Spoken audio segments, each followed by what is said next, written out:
Let's get out of here. What's wrong? Volkov. Once again, I find myself aiming a pistol at someone you care about. Drop your gun. How do I know you won't shoot him? You don't.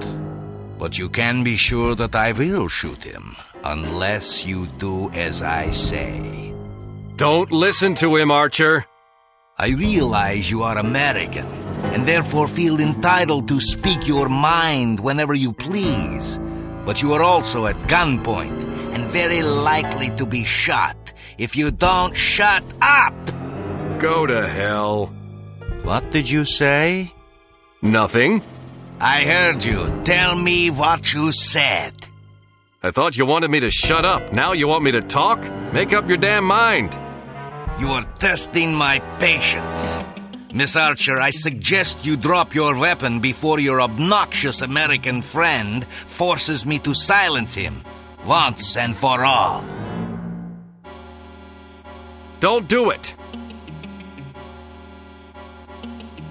Get out of here now. Tom! Go.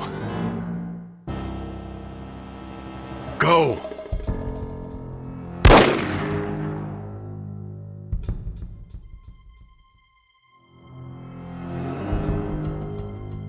After her! I hope you are pleased.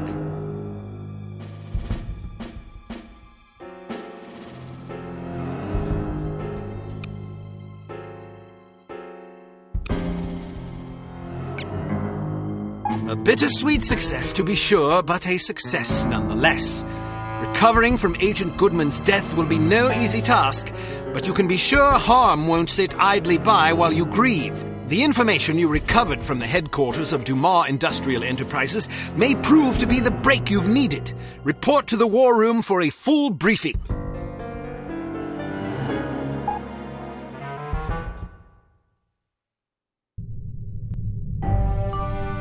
Go! Tom! Get out of here now!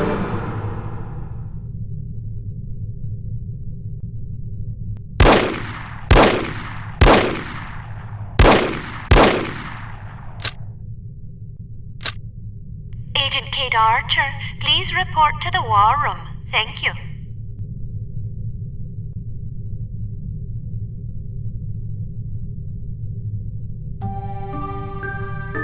Agent Goodman's death is a terrible blow, no question about it.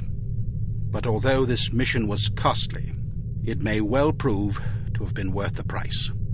I wish I could believe that. You mustn't lose sight of our objectives.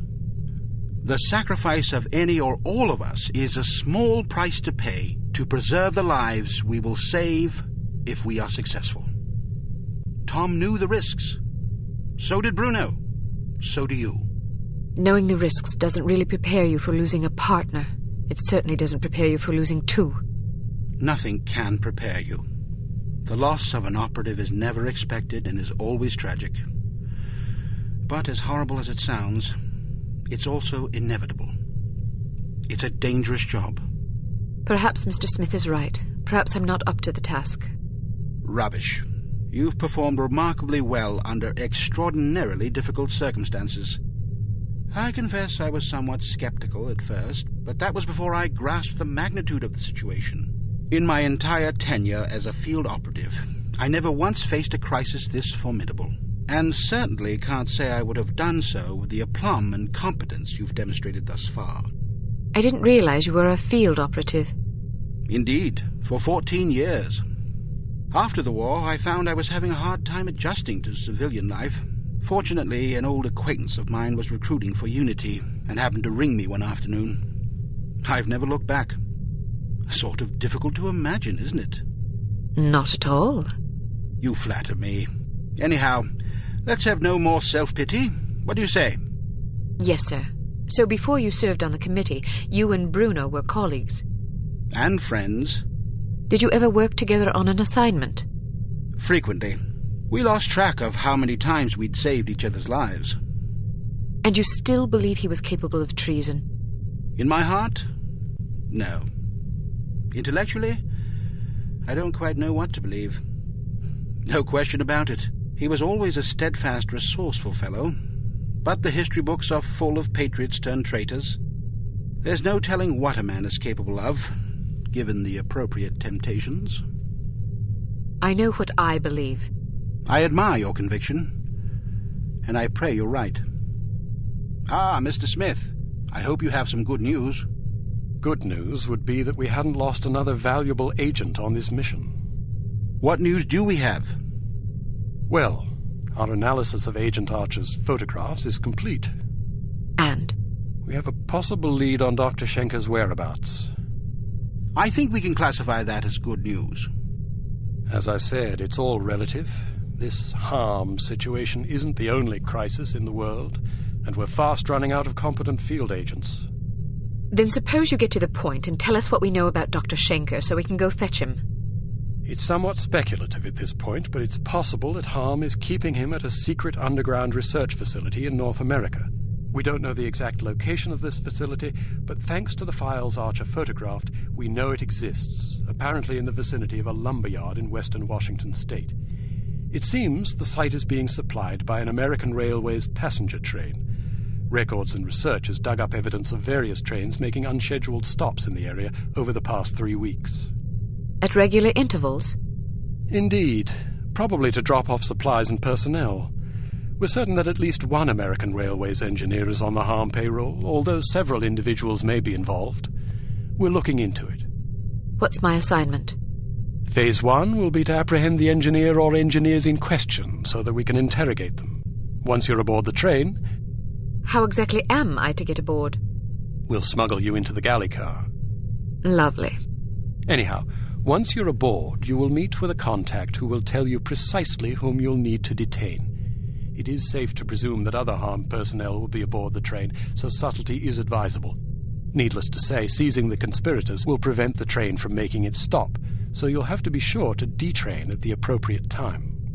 Well, after falling out of an airplane, I suppose jumping off a moving train can't be that bad. That won't be necessary. Once your objectives are complete, you must head for the caboose and detach it when you're near the lumberyard.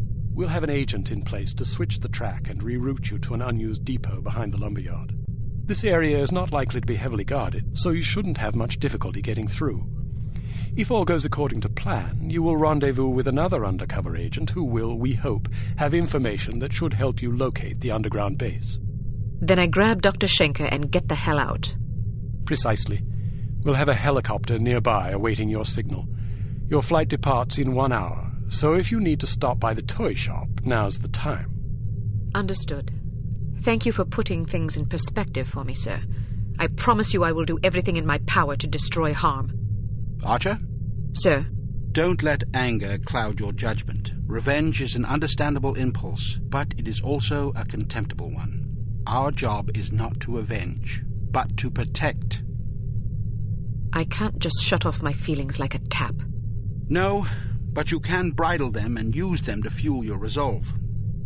Destroy harm, but do it to save innocent lives, not to retaliate for those already lost. The moment you give in to wrath, you become as reprehensible as the monsters we're hunting.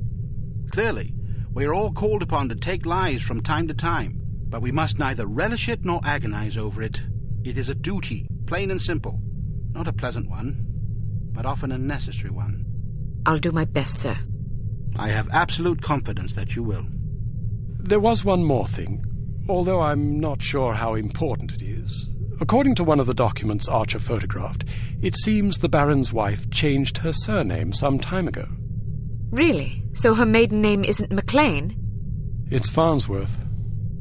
Felicity Farnsworth? Are you quite sure? Positive. Do you know of her? Aye, that I do. When she was 8 years old, her father, a wealthy banker, was involved in a nasty public scandal involving unmentionable acts with a 12-year-old boy. How dreadful. Mr. Farnsworth committed suicide shortly thereafter. Felicity and her mother, by all accounts a vapid socialite, were ruthlessly ostracized by their peers. Guilt by association, presumably. Furthermore, rather than inheriting the fortune she expected, Mrs. Farnsworth discovered that her late husband had left the family in inescapable debt. She went quite mad. Several days after being institutionalized, she hung herself. My word, that poor child. Felicity fell into the custody of an elderly aunt whose lifestyle was apparently rather more severe than she was accustomed to. About a year later, the aunt took a fatal tumble down the stairs. Foul play? No mention was ever made. What happened to the girl? She ended up with a foster family where she remained until she was 14. One night she went out her bedroom window and was never seen again. Or at least no one recognized her. Astonishing. Where did you learn so much about her? I studied her. Come again? I believe I first read about her in a gossip column. I was intrigued by the similarities in our background, so I dug deeper. What similarities? Well, we both came from wealthy families. We were both orphaned at a relatively early age. Our fathers both killed themselves, although for very different reasons. We were both plunged into undesirable circumstances and resorted to rather desperate measures to survive. I found it quite uncanny at the time, although in retrospect I think we had less in common than I once believed. Adversity is the truest test of character. The strong are strengthened by it, the weak made weaker. It sounds like this Baroness didn't have the wherewithal to cope with her misfortunes. It's a common trend among terrorists and bullies that they imagine themselves persecuted by fate and therefore feel justified in harming others.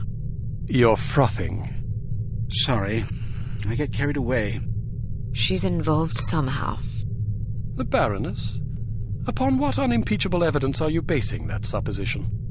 I just have a feeling. Ah, then the case is as good as closed.